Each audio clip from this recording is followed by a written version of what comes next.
Bradley Cooper is facing criticism for performing in what's been described as Jew face. That's after the release of the trailer for his biopic of the Jewish conductor and composer Leonard Bernstein. So how long do we have to do this for? Well, we need to build up a very strong connection. Are you itching to move? No, I'm not. Good. The Hollywood star who directs, co-writes and stars in Maestro is not Jewish and can be seen in the trailer wearing a fake nose, playing opposite Carey Mulligan, who plays Bernstein's wife. Joining me now is showbiz journalist Josh Rom, just to tell us what the issue is here, Josh. Well, I think it stems back from the fact that, old age conspiracy, anti-Semitic conspiracy theories, we see the propaganda, all of that stuff. We see the long noses typically being depicted that sort of propaganda in order to kind of vilify Judaism and Jewish people as such. So I think people view this as quite culturally insensitive. They view it as kind of fueling the fire of anti-Semitic conspiracy theories, especially because Bradley Cooper himself, he is not a Jewish actor and he is playing a Jewish person. So they kind of, as you said in that opening link, it's kind of this argument of Jew face and kind of this over-exaggeration of Jewish features, which kind of harks back to those old age conspiracies. Yes, those anti-Semitic tropes that Jews have larger noses than everybody else on the planet, absolutely. So in the same way that we no longer think it's acceptable for a white actor to put a load of black makeup on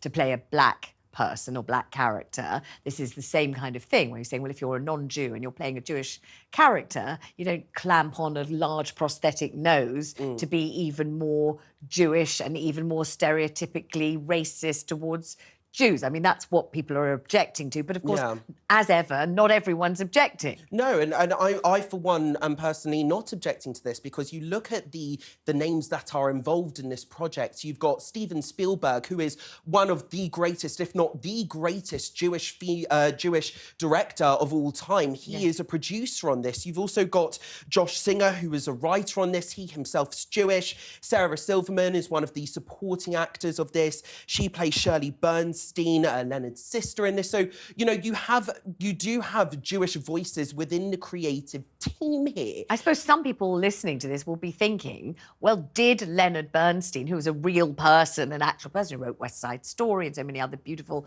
musicals, did he actually have a large nose or not? Because if he had a particularly large nose, that's not a stereotype, that's just looking like an individual. So we do have, I think, pictures of Leonard Bernstein himself to show. Here they are. So here you see Leonard Bernstein on the right of your screen, and you see Bradley Cooper on the left.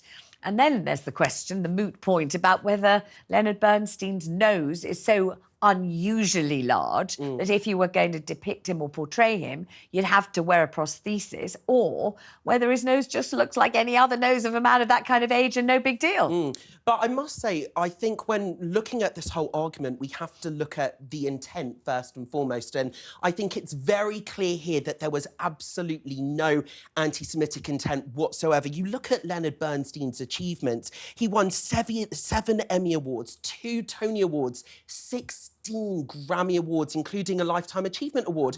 This is someone that deserves a Hollywood biopic in his own right. And you look at, again, the creative team behind this. It has Jewish voices. You can very clearly see here there is absolutely no anti-Semitic intent whatsoever. Well, I suppose what we're going with here is the indignation at, for example, Helen Mirren being cast as Golda Meir. So you think, well, don't cast Bradley Cooper as Leonard Bernstein. Choose a Jewish actor, then you won't need, maybe you won't need a prosthesis. But this is the thing, I'm all for the best actor playing the role. If that actor is suited, goes through the audition phases and transforms. Eugene Levy every time. He should have been cast, shouldn't he? I mean, maybe. But also at the same time, I think this goes back to that kind of... Goldblum would have done a good job. I mean, he would have done a good job. I mean, and we can debate which actors all we want of who could have, who should have. I think if it's a question of choosing a Jewish actor without a prosthesis or Bradley Cooper with a prosthesis,